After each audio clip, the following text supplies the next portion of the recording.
Okay, so let's take it back to 3D view here. Let's just turn this into something a little bit more sort of acceptable in terms of appearance. So let's just go into the create mode and just add a plane. Add that plane there, and we're going to scale it out. We'll just scale it out to about that size, and we'll grab it and just move it until we're happy with its location. Let's just view it from the right, and I want to grab it and we'll put it just there, and we'll scale it out a bit, and there it is there. So the ball's going to sort of fall off, and in my sample animation, let's just go view, camera. I'm going to make the ball actually hit that surface. So I'm going to go back to physics, and I'm going to add passive. So that plane is a passive add. So if I hit play through this, it's going to roll off. So here we go. It's going to fall through, and it's going to roll along, and it's going to take forever. So I might pause. There you go. I've now just gone through, and you'll see that it clicks out there and then hits the floor and bounces along. I'm going to hit stop and take it back out to the 240 frame mark now. So I should take it to the 240 frame mark just so I've got a little bit of time at the end of it just sitting there doing not much. So if I hit play from here, yep. So it just flows nicely straight off the screen. Next thing I'm going to do is basically just going to grab that, press Shift D, duplicate this, and click it and accept it, and then press R to rotate it around the Z axis. Type in 90 for 90 degrees.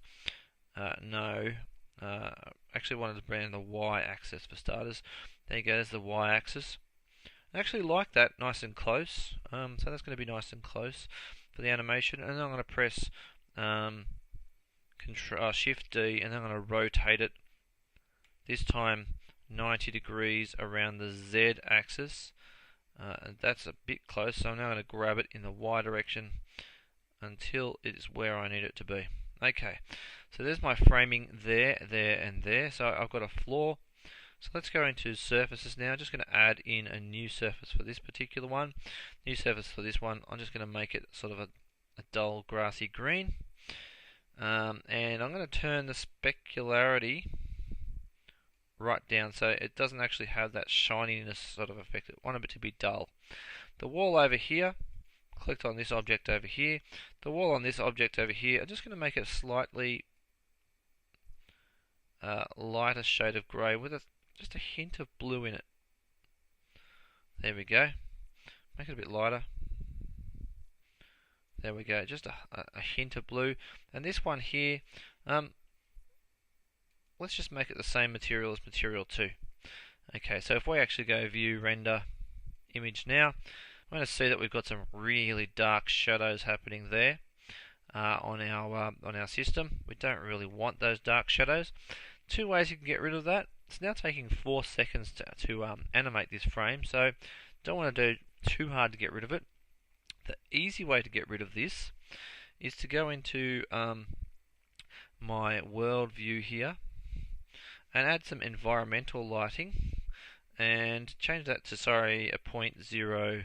Which is a nice way of doing it because it gives you a nice, if I render this image now, gives you a nice sort of, you can still see the shadows, but they're not so dark anymore. They're not totally black. Problem being that now 11 seconds, 12 seconds, 13 seconds, 14, 15, 6, it's going to take ages. It's going to take too long, in fact. I'm going to close that. Let's get rid of that. That's terrible. Okay. The next thing I can do, let's just go back to my 3D view, is to play around with the lighting. So I'm going to grab this light here by right clicking on it and press Shift D to duplicate it. Put another one around about here. Press Ctrl Z. I'm going to duplicate it, Shift D, and I'll use it in the Y direction. So I'll just keep it on the Y at the same height. Now if I actually render this, Doesn't add extra time, but does get rid of some of the shadows, although where we've got this overlap of the shadow here, it's quite dark. So the final thing, I've got the two lights now. Just close out of this. I'm going to put a few spotlights in as well. I like the effect that spotlights give. So just going to add a spotlight in the middle. So go back to create and choose a spotlight. And the spotlight is going to be, let's just line it up, view, back, no, view front, and we're going to line it up, we're going to grab it, and we're going to line it up with those lights there. And then we're going to go view camera, and we're going to grab that spotlight now. I'm going to rotate it around the y-axis and sort of shine it to there. And if we go render image, you can see the spotlight's like shining nicely right on that particular point there. So if I then get this guy here and press Shift D and duplicate it along the y-axis, and then press Shift D and duplicate it along the y-axis, and press Shift D and duplicate it along the y-axis, then I've got a whole bunch of spotlights here. Let's actually look at this one here, and we're going to rotate it around the y-axis just down a little bit more, just so that it gets that. Grab this one, rotate it around the y-axis so that it's pointing down even more so, and this one here, rotate it around the y-axis so that it's pointing down, and also going to, rotate it along the y-axis and press the wrong button there. Click to accept that. I'm also going to rotate it along the x-axis so it's sort of pointing back in that way now. Let's see what that does. Render image. Oh, it's very bright. Lots of spotlighting effects there. You can see all the different lighting. Still got some darkness in here. Easy way to resolve that darkness in there is to get rid of it by grabbing this light here, pressing Shift D, and just going to move it like this. View, front.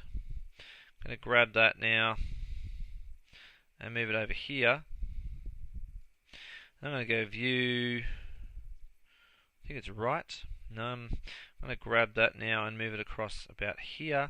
But for this light here, I'm going to look at the properties of this particular light, and the light that I want to actually, the way I have a look at this particular light is to actually click on this light button here, and I want to put the energy down to 0.2. Let's actually render that out now. Okay, so that gets rid of the really dark spots, except for maybe that one there. So maybe a few more of those along there, just to really clear that out.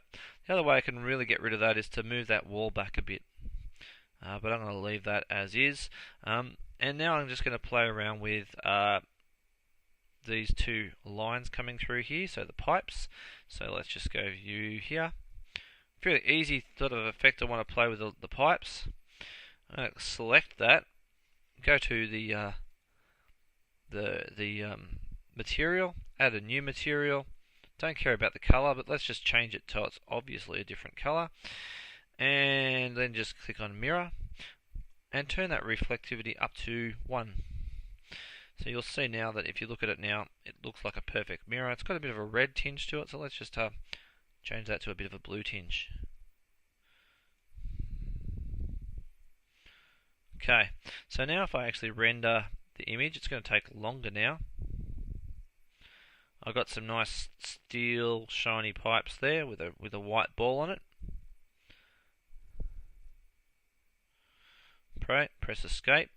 Now the ball. The ball's the fun bit. I'm going to go to the ball, and in Fireworks I created this number 4 here.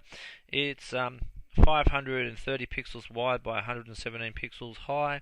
It's a 4 in the middle of a white circle with a red sort of section on it, and I saved that as a PNG. So going into this guy here and pressing the tab key and zooming right in. Let's actually take it back to the start of the animation so that it's in our default sort of setting there, and we can see it. There it is there, zoomed right up on it. Press A to select it, and I'm going to press View. I want to see it from the front. Where is it now? I'm going to change my view perspective there. There it is there. Okay. So I want to be able to select what I'm trying to get to here. View Ortho. Keep on losing it. There it is there.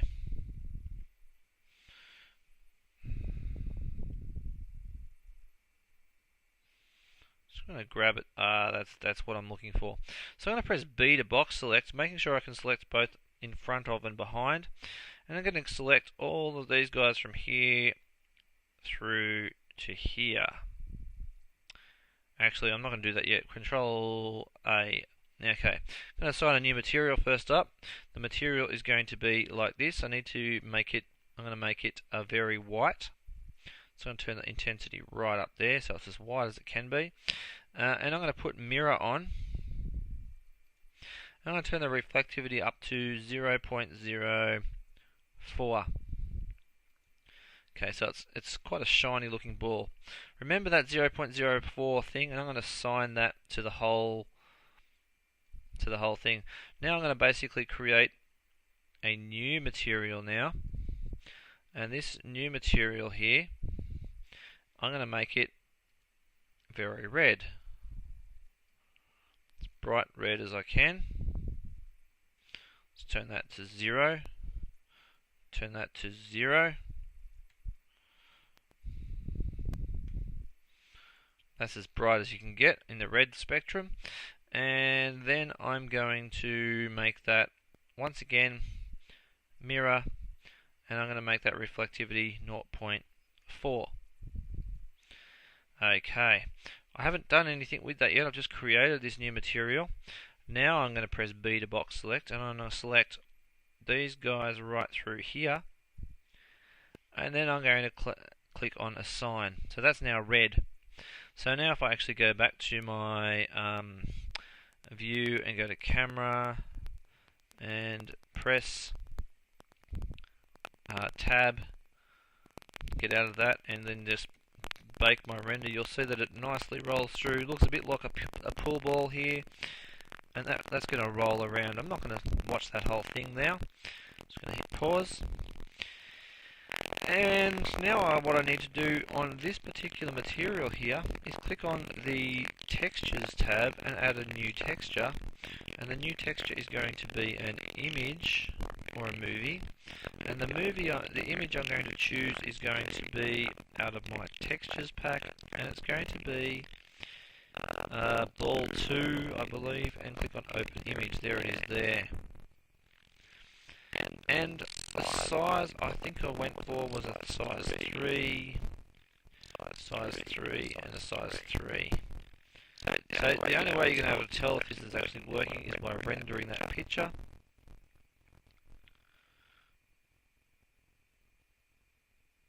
And it's a bit messed up there. That's a matter of playing around with those images. Projection should not be flat. It should be on a sphere. Maybe that'll fix it. So now I can go render image.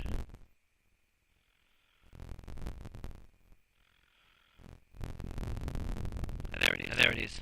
Nicely picked up. Number 4 rendered on that particular image. So it's going to take a while to actually render this. It's actually going to take 10 times 240 seconds to actually render this. So it needs time to start to render off.